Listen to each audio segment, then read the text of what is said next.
Boxing Talk, and welcome to another edition of Fan Talk. I'm delighted to be joined by Ewan from Simboxx Boxing, and do you know what? I'm really glad to have you on, bro. We spoke quite a bit, but this is the first time I've actually got you on StreamYard. So thank you for joining me, and yeah, it's good to have you on, man. No, it's my pleasure. Thank you very much for having me on. What a night to have to be on, to be talking to some boxing. Yeah, for sure. Loads of boxing on tonight. Let's just get straight into it, man. Josh Taylor, I'm going to butcher the name, Apinan Khongsong, I believe it's pronounced. And it didn't take too long. It was only over in a round, a body shot. Going in, I didn't know much about this guy, and I know you've got great knowledge of the sport. Did you know anything about Khongsong?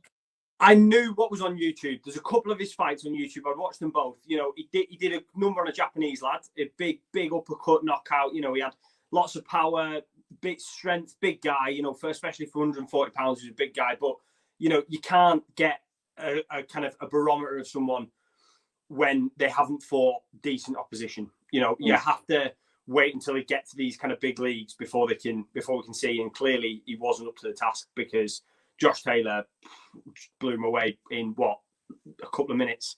Yeah, exactly. Literally. Yeah. No, sorry, go on. I mean, he going into the fight, he had an undefeated record. He appeared to be, you know, confident, and like he started off like, look, his intentions were there, but at the end of the day, class told. And at first, I'm going to be honest, when it ended, I was like, what happened there? I didn't even know I didn't even understand it, but then I saw it must have been a body shot. And then, as someone described to me earlier, it was similar to when Bernard Hopkins knocked out De La Hoya, where it didn't look like a particularly hard body shot, but you saw the pain that Khongsong was in afterwards. Absolutely. A body shot, if you've ever been hit with one, I have, and it's hot. Oh, I have, yeah. Nothing was. And it's the worst thing is your brain is trying to catch up, and your brain's fine, and you think you can get up, and your body's just going, no, I cannot. And it's one of those, he just snuck it in right to the ribs. That is the difference in world-class operators. Josh Taylor is a world-class operator. You know, he's knocking on the door pound for pound. He's up there. That's the difference. When you get a decent level fighter like Khongsong, 16-0, you know, he's at a decent level. He's got an IBF mandatory slot, but the milliseconds, the inches that Josh Taylor can pull off little punches like that in, that is the difference between class and world class. And Josh Taylor proved that tonight. He slipped it in absolutely perfectly. He wasn't in the best position to land power. He wasn't in the best position for a body shot, but he still managed to get a body shot which was that damaging because he's that good, because he works on those tiniest of margins in a way that Khongsong just couldn't understand. And how impressive is it? I mean, going into this fight, both of them had identical records, 16-0. Josh Taylor now 17-0. Look at some of the opponents that Josh Taylor has fought in those 17 fights, and he is already world class. Does he not crack your pound for pound list as of yet? Maybe the lower half? Is he in or around there for you right now? For me, he's in and around the kind of the bottom half of my top 10. But if he beats Jose Ramirez, he's banging up there. You know, he'll be pushing on. For me, he is high, but I also have a British bias, and I have to acknowledge this. And I also have, you know, everybody has their favourite fighters. We all do, yeah. So he's somebody I really like. I think he's a good fighter. I think he's, you know, attractive. He brings in this audience. So I don't want to rate him overly highly because of my personal favoritism. But yeah, absolutely. And I think what it proves is that he is at a world level, because if you know, a lot of people struggle in these fights, no motivation. You know, we saw it with Callum Smith, John Ryder. You know, Callum Smith was cracking people's pound for pound lists once upon a time when he won the World Boxing Super Series. Yeah. And then he had a bad night against Ryder because he wasn't motivated. Josh Taylor came in today 100% motivated. Didn't matter what. It didn't matter who was in front of him. He just went and did a number on him. And that's what you have to do with guys like Khongsong. You're not going to be able to get away with stuff in the same way. You have to go out and get it. And he went out and got it today. Do you think that he'll be slightly thinking to himself, look, it's my first fight with my new trainer. I'm going to be lined up against Jose Ramirez next. God willing, that's what Bob Arum said afterwards. Do you think he would have wanted to get a couple of more rounds in? Or do you think it's good to just end it as you can? Don't get paid for overtime? You don't get paid for overtime in boxing, and I think there is pros and cons. But at the same time, Josh Taylor has such a wealth of experience. You know, he did a full 12 with a tough Victor Postol, who we've seen is not finished. It's not the end of the road for Postol.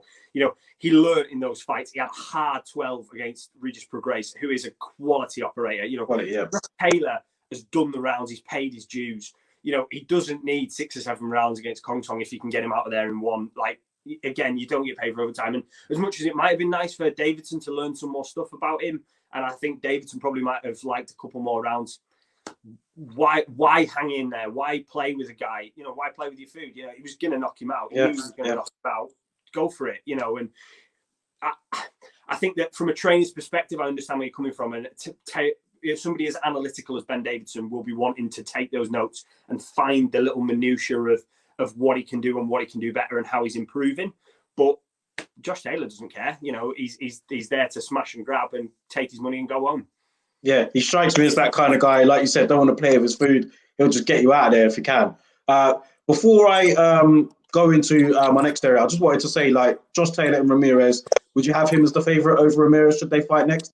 Massively, massively so. If you look at the comparison that they did, Josh Taylor earlier in his career, less seasoned, less good than he is now, the job he did on Victor Postol compared to how badly Ramirez struggled with him. Yeah. You know, Ramirez, when he's fighting punchers, he's amazing because nobody punches like him. Nobody comes forward and puts the pressure on like him. But when he fights that boxer, the nuanced fighter, the guy who's not looking for the knockout, who is happy to give you a few jabs and circle away, he really, really struggled. And Josh Taylor does that better than Victor Postol. We saw that. Yeah. I think I start Josh Taylor as a massive favourite in that fight. I start Jack Catterall as a favourite against Ramirez as well, actually, if we're throwing... Oh, really? Well, do you? Yeah, I don't think Ramirez is good against boxers. I think if you go and try and fight him, Ramirez will do a number on you. But if you just get on your bike and go around him, he can't keep up. For me personally, Josh Taylor against Regis Prograis, that was the fight for me. I know it's not necessarily for the undisputed title, but it just felt for me that was the fight where Josh Taylor had a serious risk of losing it. And he almost did. I mean, it was a close fight. I think Ramirez, he has a better time than he does against Regis Prograis. That's my early prediction. I think he'll have more of his way with Ramirez than he did with Prograis. I think he did enough to beat Prograis, but I think against Ramirez, I'm not going to say it's going to be easy, but I just think that he'll find it a bit easier than Prograis, in my honest opinion. I couldn't agree more, because if you match up Regis Prograis and Jose Ramirez, I've got Regis Prograis winning that fight probably by stoppage. Yeah, I think that Regis Prograis is the number 2 guy, and Josh Taylor, yes, it was a very hard fight, and he had to go to the wire with him, but he beat him. Yeah, and so that's why you have to have Josh Taylor as the number 1 and Jose Ramirez somewhere second. Yeah, agreed, bro. Let's move on to Briedis and Dorticos, man. Unfortunately, it was going on at the same time as Josh Taylor and Khongsong. Luckily, that was only around, so we managed to see the full Briedis and Dorticos fight as well. Going into that, I picked Briedis to win, and it pretty much turned out how I thought it would. Dorticos, I mean, he came forward, but he wasn't applying enough pressure for me. He was applying pressure, but it wasn't educated pressure from what I was seeing. And was that the same thing that you were seeing, really? How did you have it going in? I personally, I'm not going to be an after-timer. I picked Dorticos. I thought he would have enough. I thought he was on form. I thought he could land that big shot. You know, Briedis does get caught with some of those big ones. I thought Dorticos might have the power to finish him, so I went out on a limb and picked Dorticos. But I thought for the first 5 rounds, maybe 6 rounds, they were totally evenly matched. I had them going in, and I thought Dorticos was cutting off the ring very well. I thought he was working his jab, slipping the right hand in behind it like George Foreman used to do, you know, where it's a lazy-ish jab, it slips the right hand in right behind it. I thought Briedis' counter-punching was excellent. I thought his uppercuts were brilliant.